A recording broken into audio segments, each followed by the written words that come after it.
오늘 우리에게 주실 본문의 말씀을 함께 보시겠습니다.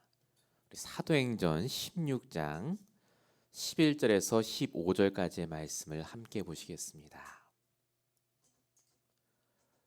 이번 주 우리 인생을 통해 성취될 언약의 말씀, 사도행전 16장 11절에서 15절까지의 말씀을 제가 봉독하겠습니다. 우리가 드로아에서 배로 떠나 사모드라게로 직행하여 이튿날 네아폴리로 가고 거기서 빌립보에 이르니 이는 마게도냐 지방의 첫 성이요 또 로마의 식민지라.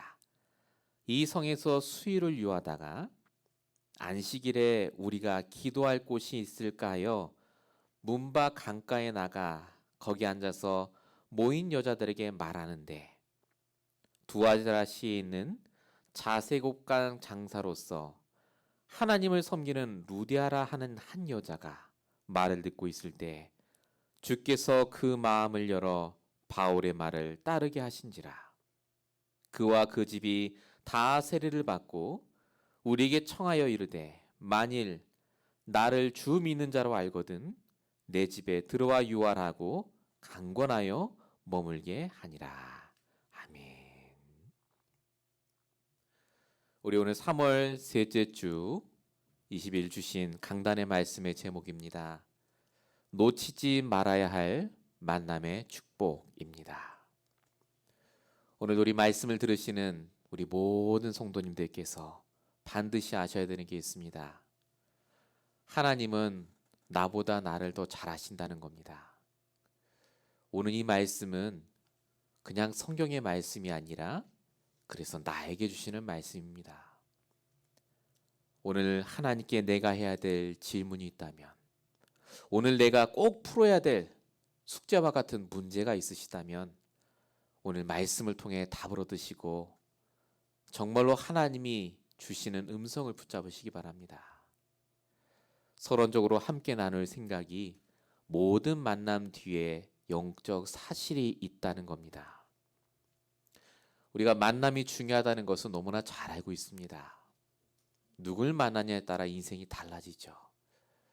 부모, 자식, 선생과 배우자, 여러 가지 만남이 있습니다. 코로나 바이러스도 사실 누굴 만나냐에 따라 달라지는 거 아니겠습니까? 걸린 사람을 만나니까 코로나를 걸리듯이요. 만남이 참 중요하다고 느낀 것이 이번 주에 미국에 있었던 우리 총기 사건, 애틀란타에 있었죠. 21살밖에 안 된 청년인데 그 사람의 스토리를 조금 봤는데요.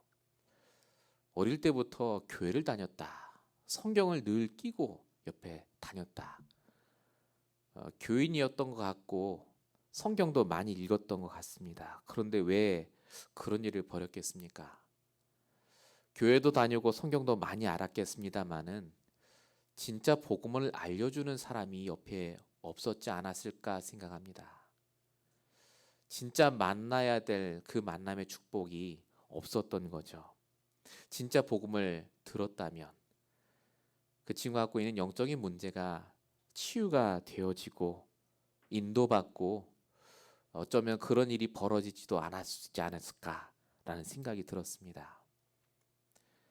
그래서 사람은 만남이 중요합니다. 육신의 만남도 중요합니다만 사람의 인생에서 가장 중요한 만남은 바로 영적인 만남입니다.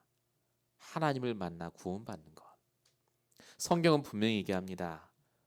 왜 사람에게 문제가 오느냐? 하나님을 떠났기 때문에. 죄와 저주 속에 그리고 사단에게 속해 있기 때문에 모든 만남이 저주로 바뀌었다고요. 세상이 힘든 세상으로 바뀌었다고요. 그게 로마 3장 23절과 요한복음 8장 44절이 말하는 영적인 사실입니다.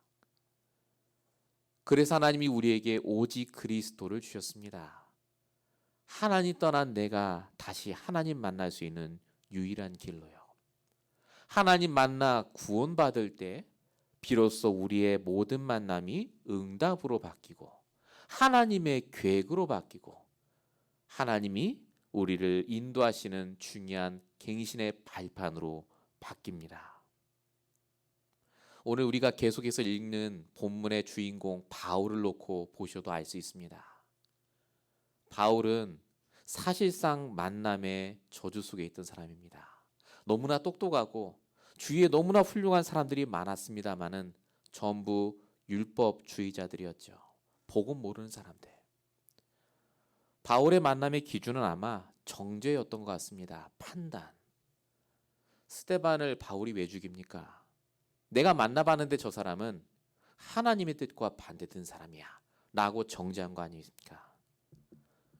좋고 나쁨으로 구별하고 나에게 유익이 되고 손해가 되고로 사람을 구별했던 사람이 바로 바울입니다. 자, 근데 그런 바울이 복음을 알고 하나님을 만나니 바뀝니다. 자기를 죽이려는 유대인들을 만나도 상관없이 넘어갑니다. 바나바와 실컷 싸우고 갈라졌음에도 불구하고 전혀 영향 없이 복음을 증거하는 자리에 있습니다. 바울은 그 이후에도 수많은 사람을 만났는데 전부 복음을 증거하는 귀한 만남의 축복으로 이어진 것을 볼 수 있습니다. 오늘 우리가 만남의 축복에 대해서 함께 나눌 겁니다. 늘 듣던 그런 말씀이 아니라 진짜 나는 하나님 주시는 만남의 축복을 놓치지 않고 있는가 하는 겁니다. 만남의 축복을 주시죠, 하나님이. 근데 내가 그것을 놓치고 있다면 어떻게 됩니까? 오늘 말씀을 통해서 정말로 내가 놓치지 않고 회복해야 될 만남의 축복이 무엇인지 발견하는 저와 여러분 되시길 축원드립니다. 본론 첫 번째입니다. 항상 생각하고 우선시해야 될 최고의 만남은 바로 하나님과의 만남입니다. 우리는 매일마다 하나님 만나야 됩니다. 하나님 만나는 게 우선시 되셔야 돼요. 자, 본문 12절 우리가 보시면요. 빌립보에 이르니 이 성에서 수일을 유하다가 라고 적혀 있습니다. 바울이 지금 드로아의 밤을 거쳐서 드디어 마게도냐로 오는 장면, 그리고 인도받는 장면이 오늘 읽은 우리의 본문입니다. 자, 근데 여기에 보면 수일을 유했다라고 적혀 있습니다. 그냥 넘어갈 수 있는 말이지만 잘 생각해 보십시오. 바울은 엘리트입니다. 결단력 있고 추진력 있습니다. 계획이 얼마나 완벽했겠습니까? 거기 갔지만 인도받아 갔지만요. 근데 바울이 아무 일도 안 하고 수일 동안 가만히 있었단 말입니다. 바울이 뭘 했겠습니까? 기도했겠죠. 근데 단순한 기도가 아닙니다. 하나님을 만나는 시간을 가진 겁니다. 나의 드로아의 밤, 24시 집중의 그 시간을 우선시해서 만났다는 겁니다. 모든 성경을 보면요, 바울이 쓴 성경을 보면 바울의 우선순위는 일이 아니었습니다. 결과가 아니에요. 하나님과 만나는 게 우선순위였습니다. 내 일을 하기 전에, 진행사항을 살피기 전에 하나님과 소통하고 하나님의 뜻을 구하는 것이 먼저였던 사람. 이게 바울의 성경의 가장 중요한 이유였죠. 대부분의 사람들은요, 내 일이 얼마나 잘 진행되는가가 우선입니다. 결과가 우선이고 응답이 우선이에요. 근데 성경은 뭘 말하느냐? 하나님과 만나는 것이 우선이라고 말합니다. 즉, 내 영적인 상태를 올바르게 하는 게 우선이라고요. 영적인 상태가 무너져 있으면 아무리 일이 잘 진행되고 부응이 되고 결과가 좋아도 하나님과 상관없는 일이기 때문에 그렇습니다. 정말 중요한 만남을 주시고 나를 갱신할 수 있는 문제를 하나님 주셨는데 내 영적 상태가 무너져 있으면 그게 나에게 문제로 상처로 남기 때문에 그렇습니다. 아브라함을 예를 들어 보겠습니다. 아브라함 예배도 드리고 하나님 섬겼습니다. 그런데 우선은 뭐였느냐? 아들이었습니다. 아들. 응답이 우선이요. 그 결과가 우선이었죠. 아브라함은 그래서 인본주의를 씁니다. 하갈이라는 첩을 들이고 아들을 스스로 낳죠. 근데 결론이 어떠했느냐? 결국 결과가 안 좋았습니다. 아브라함이 드디어 하나님을 만나는 것이 우선이 된 시간표가 왔습니다. 그게 창세기 22장입니다. 창세기 22장 1절에 이렇게 적혀 있습니다. 하나님이 아브라함아 하시니 그가 이르되 내가 여기 있나이다.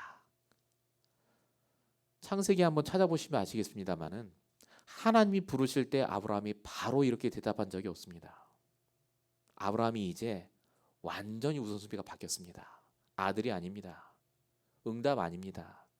내가 하나님과 만나는 게 우선이 됐습니다. 그러니까 하나님이 말도 안 되는 명령을 시켜도 그대로 합니다.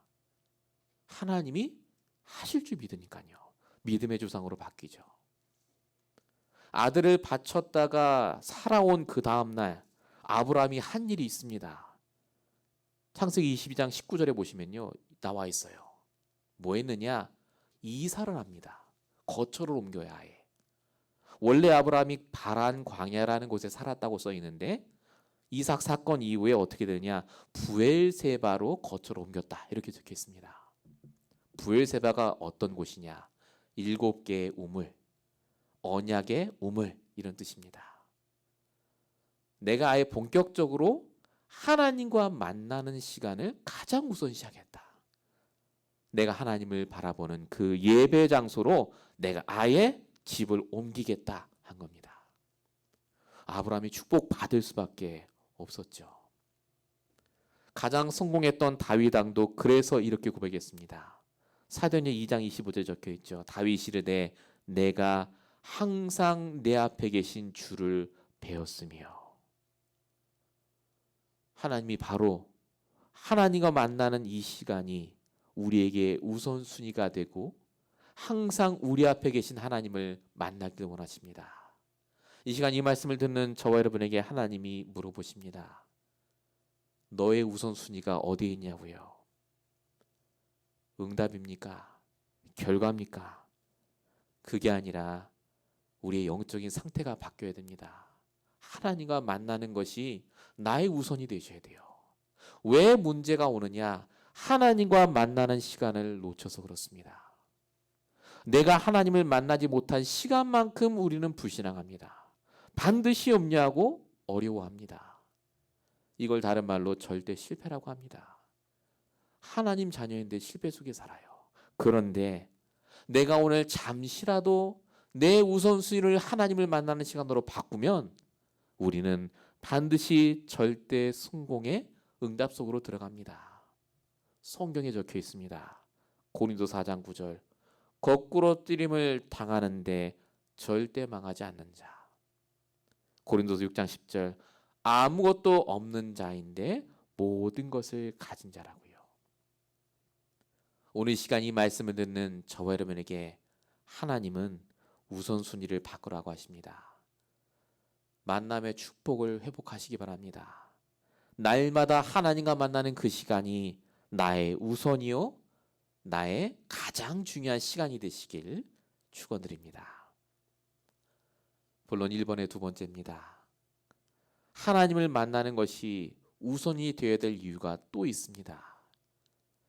단순히 영적 상태를 바꾸기 위해서가 아닙니다. 이 세상은 인생 문제 12가지 틀 속에 붙잡혀 있기 때문에 그렇습니다.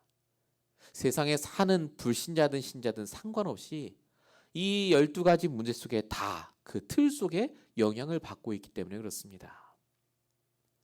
12가지 틀이 뭡니까? 다 아시겠습니다마는 세 가지로 나눠보면 창세기 3장, 6장, 11장의 틀입니다. 이게 뭐죠? 개인의 문제, 가정의 문제, 사회 문제. 아무리 노력하고 잘 사셔도 개인과 가정과 사회는 끊임없이 문제가 옵니다. 두 번째가 뭡니까? 사도행전 13, 16, 19장의 틀입니다. 이걸 다른 말로 정치, 경제, 문화의 문제라고 합니다.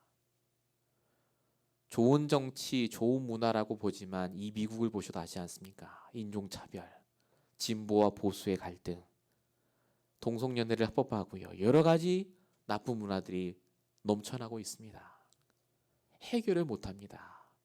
그리고 개인에게 닥치는 불신자 6가지의 틀이요. 이 12가지 문제 속에 있기 때문에 사람은 하나님을 만나는 것이 우선이 되셔야 되고 성도라면 반드시 하나님을 만나 이 12가지 틀에서 벗어나야 됩니다. 목사님 그래도 12가지 그런 거 없는데 성경에. 오늘 본문 사도행전 16장 18절에 보시면 귀신 들린 여자 이야기가 나옵니다. 예, 이 여자가 바로 정확하게 12가지 인생 문제 틀에 있었던 사람입니다. 읽어보시면 아시겠습니다만은 이 여자는 개인이 망한 사람입니다. 가정도 없어요. 사회 문제 속에 결국 하는 게 뭐냐? 무속 점술 귀신입니다. 점 봐주는 여자. 근데 성경에 뭐라고 적혀 있습니까? 그 여자를 통해 돈을 버는 주인이 있었다고 적혀 있습니다. 이게 사회 문제요, 경제 문제요, 문화 문제 아닙니까? 이게 당시 얘기가 아니라 지금 우리 사회 얘기입니다. 비참하게 사는 사람들이 뉴스가 매일 나오지 않습니까? 그래서 바울이 그 여자에게 예수 그리스도의 이름으로 귀신을 쫓아내는 게 아니라 예수 그리스도의 이름으로 12가지 틀을 깨뜨릴 방법을 알려준 겁니다. 오늘도 저와 여러분이 하나님을 왜 만나야 됩니까? 나의 틀이 깨져야 되기 때문에 그렇습니다. 우리도 모르게 갖고 있는 복음 아닌 사단이 가져다준 12가지의 이 틀이 올무가 우리에게 그대로 남아있기 때문에 그렇습니다. 하나님을 내가 만날 때, 내가 복음 안에 있을 때, 하나님의 말씀을 듣고 있을 때 우리의 틀이 깨지고 내가 보이고 상대방이 제대로 보이게 되어 있습니다. 요셉을 보시면요 압니다. 겉으로 보기엔 요셉은 실패자이고 요셉의 형들은 성공자입니다. 보디발의 아내가 성공자죠. 갑이죠. 근데 요셉은 알고 있었습니다. 12가지 문제 속에 있는 사람이라고요. 나의 틀이 깨지니까 요셉은 나 자신을 볼 때 나는 노예고 감옥에 간 죄수고 내 인생은 불행하고 라고 단 한 번도 생각하지 않았습니다. 늘 생각했던 생각이 뭐냐? 창세기 45장 5절입니다. 하나님이 나를 저 불쌍한 형들 12가지 틀 속에 박혀서 고생하는 저 형들 때문에 나를 먼저 보낸 거라고요. 늘 이 생각을 하고 있던 겁니다. 내가 도와줘야 될 대상이 우리 형들 보디발 아내라고요. 다윗은 언뜻 보면 쫓겨다녔습니다. 사울왕은 모든 걸 갖고 있던 사람이죠. 그런데 다윗이 복음 안에서 12가지의 틀에서 빠져나오니 사울왕이 무슨 짓을 해도 수천 번 용서해 줄 만큼 불쌍한 사람이라는 걸 깨달았습니다. 영적인 여유가 생겨요. 그래서 말합니다. 사무엘상 24장 12절. 하나님이 판단하실 것이고 하나님이 왕에게 보복하실 것이다. 내 손으로는 절대 왕을 해하지 않겠나이다. 하나님을 만나면 모든 게 달라집니다. 판단이 달라지고 내 생각이 달라질 수밖에 없습니다. 오늘 하나님이 이 말씀을 우리에게 주신 이유가 뭡니까? 저와 여러분이 갖고 있는 틀이 있다고요. 우리도 모르게 자꾸 응답 중심, 결과 중심으로 간다고요. 그게 하나님의 뜻이 아닙니다. 하나님은 우리와 만나길 원하십니다. 하나님과 소통하길 원하세요. 어떻게 하면 하나님 만납니까? 너무 간단합니다. 에레미야 29장 13절입니다. 너희가 온 마음으로 나를 구하면 나를 찾을 것이요 나를 만나리라. 지금 이 순간 여러분이 앉아있는 그 자리에서 하나님 찾으면 됩니다. 하나님이 이 일을 어떻게 하면 좋겠습니까? 내 주인 되어주시고 나를 만나달라 기도하시는 중심으로 하나님을 찾는 그 시간을 회복하시기 바랍니다. 하나님은 여러분을 만나주시려고 지금 기다리고 계십니다. 이번 한 주간 동안 여러분의 산업 현장에서, 여러분의 가정 현장에서 여러분의 우선순위가 하나님과의 만남으로 바뀌는 귀한 저와 여러분 되시길 축원드립니다. 본론 두 번째입니다. 하나님과의 만남이 회복되면 반드시 회복되는 만남의 축복이 가정의 만남입니다. 가정은 이미 주신 만남의 축복입니다. 많은 사람들이 가정에 대한 얘기를 좋게 하기도 하고 나쁘게 하기도 합니다. 근데 하나님이 우리에게 가정에 주신 그 만남의 축복의 이유가 분명히 있다고 말합니다. 그 이유를 사도행전 16장 31절에 적어놨습니다. 주 예수를 믿으라. 그리하면 너와 내 집이 구원을 받으리라. 우리가 어쩌다 보니까 그 가정에 태어나고 어떻게 하다 보니까 결혼하고 가정을 만들어 사는 게 아닙니다. 하나님이 그 가정을, 그 가문을 복음화하시기 위해서 나를 보내신 겁니다. 그 만남에 축복을 주신 거죠. 그래서 가정의 모든 식구들과의 만남, 우리 친척들과의 모든 만남은 반드시 하나님의 계획이 있습니다. 이걸 깨달았던 인물이 바로 루디아입니다. 오늘 본문 14절에 보면은 이렇게 적혀 있습니다. 두아드라실에 자색 옷간 장사로서 루디아라는 여자가 있었는데 말씀을 듣고 있을 때 주께서 그 마음의 문을 열어 바울의 말을 따르게 하셨다. 그 다음이 중요하죠. 그래서 루디아가 구원을 받고 혼자서 잘 살았다가 아니었습니다. 그 다음 어떤 일이 벌어집니까? 본문 15절. 그와 그 집이 다 세례를 받고 다 예수를 믿게 됐다 그 말입니다. 말씀을 들었어요. 중요한 건 루디아가 여자 아닙니까? 여자는 당시에 숫자에도 안 들어갑니다. 루디아가 센 여자였을까? 뭐 그럴 수도 있겠습니다만은 어떻게 루디아가 자기 남편을 설득하고 자녀들과 집에 있는 모든 사람에게까지 복음을 전했을까? 루디아가 말씀을 들을 때 저 말씀이 나의 말씀이다. 나의 복음이다. 결론 내린 겁니다. 복음의 증인된 거예요. 그리고 깨달았습니다. 왜 하나님이 나에게 먼저 이 복음을 전하셨을까? 내가 이 말씀을 왜 먼저 듣게 됐지? 하나님의 계획이 내 가정에 있구나. 내게 주신 가장 중요한 만남의 축복.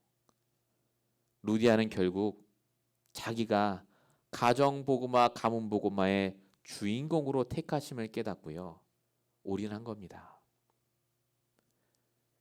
루디아의 이 결단이 결국 루디아로 하여금 유럽의 첫 번째 성도로 성경에 기록될 수 있을 만큼 정말로 유럽에 처음으로 세워지는 빌립보 교회의 주인공으로 뽑힐 만큼 하나님이 축복하시는 기준이 됐습니다. 하나님께서는 저와 여러분을 그렇게 부르셨습니다. 여러분 가족을 향하신 하나님의 계획을 정말 알고 계십니까? 늘 보는 사람이고 내가 알고 있다고 생각하겠습니다만은 아닙니다. 우연이 아니라 필연입니다. 하나님은 그 모든 가족 한 명 한 명에게 계획을 갖고 나를 그 가정으로 가문으로 보내셨습니다. 여러분 요셉은요 하나님이 야곱의 가문을 살리기 위해서 보낸 겁니다. 창세기 39장 2절. 하나님은 이세 가문을 살리시기 위해서 사무엘상 16, 13절 다윗에게 여호와가 충만한 축복을 주신 겁니다. 가문을 살리기 위해서 한 명을 살리세요. 그렇게 루디아를, 그렇게 나를 부르신 겁니다. 저와 여러분은 만남의 축복의 시작입니다.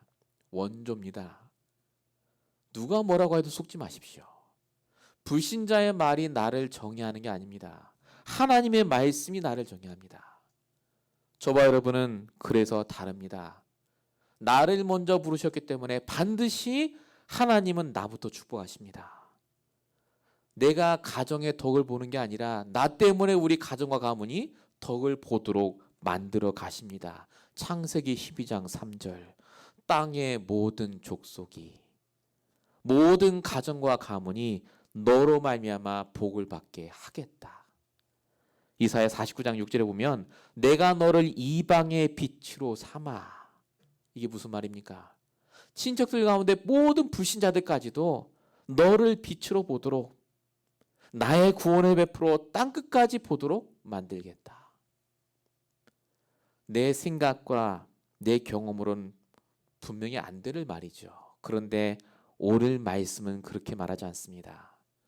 나를 통해 하시겠다 합니다.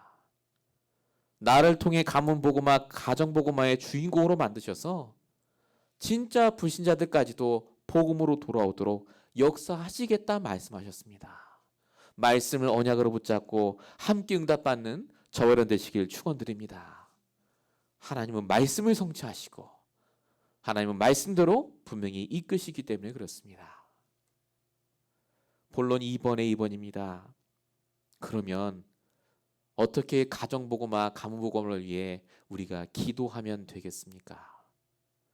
단순히 가정복음화가 우리 식구 다 교회에 나오는 거겠습니까? 그 정도가 아닙니다. 오늘 본문을 통해 하나님이 가정을 위해서 어떻게 기도해야 되는지 5가지의 기도 제목을 주셨습니다. 첫 번째 기도 제목이 뭐냐? 복음의 증인되는 가정 될 수 있도록 기도하시기 바랍니다. 본문 15절, 만일 나를 주 믿는 자라 알거든 내 집에 들어와 유하라. 이게 무슨 말입니까? 진짜 복음이 맞는지를 우리 집에 와서 우리 가정을 통해서 확인해 봐라 그 말입니다. 우리 집이 정말로 복음의 모델 가정의 축복을 누리도록 실제 그렇게 됐습니다. 이게 우리가 기도해야 될 첫 번째 기도 제목입니다. 복음의 증인 가정. 두 번째 기도 제목이 뭡니까? 숨은 경제에 축복받는 가정입니다. 아시겠지만 나중에 이 루디아의 집이 빌립보 교회를 세울 만큼 응답받고요. 한 목회자를 도울 만큼 경쟁답을 받습니다. 뿐만 아니라 빌립보서 4장에 보면 바울이 선교 여행할 때 제일 많이 돕고 헌신한 교회가 바로 빌립보 교회라고 분명히 적혀 있습니다. 마음껏 선교와 전도를 돕고 정말로 전도자를 돕는 숨은 경제에 축복받는 그 가정. 세 번째 기도 제목이 뭡니까? 병든 자를 치유하는 치유의 가정입니다. 아까 말씀드린 사도행전 16장 18절에 귀신 들린 여자가 바울을 통해 치유를 받죠. 그 다음 그 여자가 어디로 갔겠습니까? 멀리 예루살렘 교회로 간 게 아니라 바로 루디아의 집으로 갔습니다. 그만큼 루디아의 집이 병든 자가 와도 치유받고 나갈 정도로 응답받았다 그 말입니다. 이런 축복을 하나님이 우리 가정에 주시길 원합니다. 네 번째 기도 제목입니다. 제자를 찾아 세우는 가정입니다. 사도행전 16장 32절 우리 읽은 후반부에 보시면 바울과 실라가 감옥에 갇혔다가 거기서 간수장을 만나고 이 간수장이 바뀌는 사건이 벌어집니다. 이 간수장이 얼마나 제자냐? 자기 식구들 싹 다 복음 듣게 할 뿐만 아니라 상급자들까지 다 불러와서 복음 듣게 합니다. 이 간수장이 어디 갔겠습니까? 루디아의 집으로 갔겠죠. 정말 시대적인 제자를 연결시켜줘도 잘 훈련시키고 응답받도록 가르쳐주는 가정이 바로 루디아의 가정이었습니다. 이 가정의 축복이 나의 가정의 축복이 되도록. 그리고 마지막 5번째입니다. 결국 루디아의 가정이 빌립보 교회로 지교회의 응답으로 바울이 없어도 계속해서 복음 전하는 귀한 가정으로 쓰임받게 됩니다. 제가 지금 말씀드린 이 5가지가 결국 하나님이 지금 저와 여러분에게 주신 가정에 그대로 일어나길 원합니다. 그대로 일어날 줄로 믿습니다.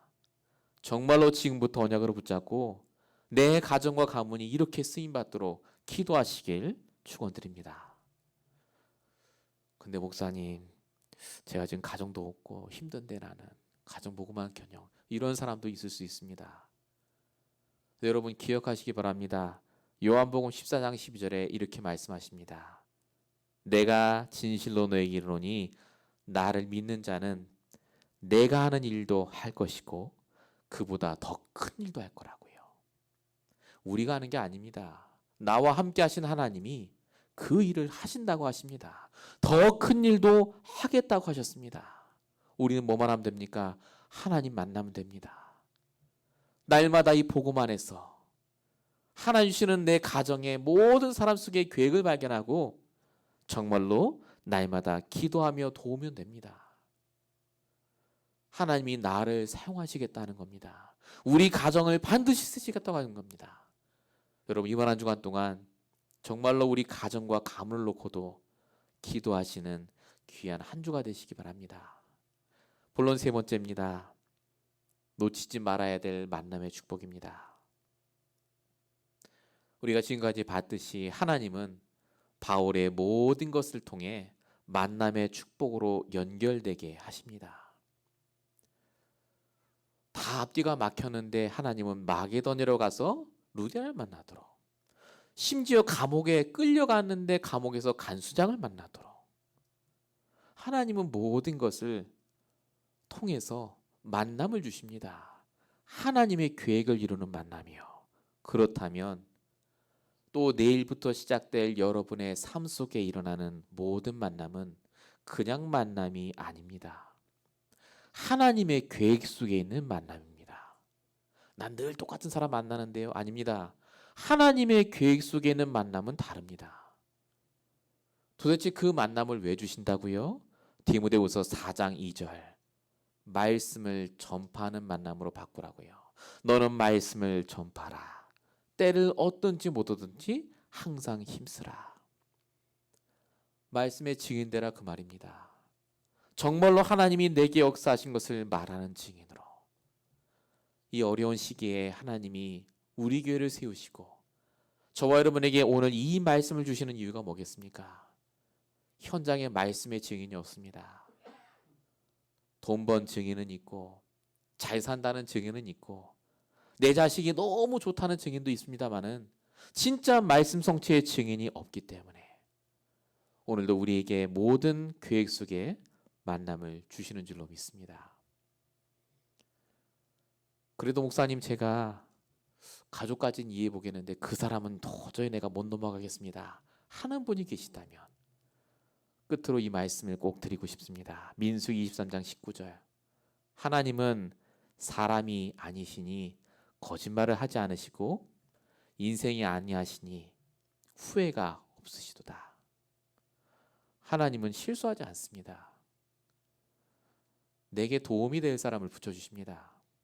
도움이 안 된다면 붙여줄 이유가 없죠. 또는 내 도움이 필요한 사람을 붙여주십니다.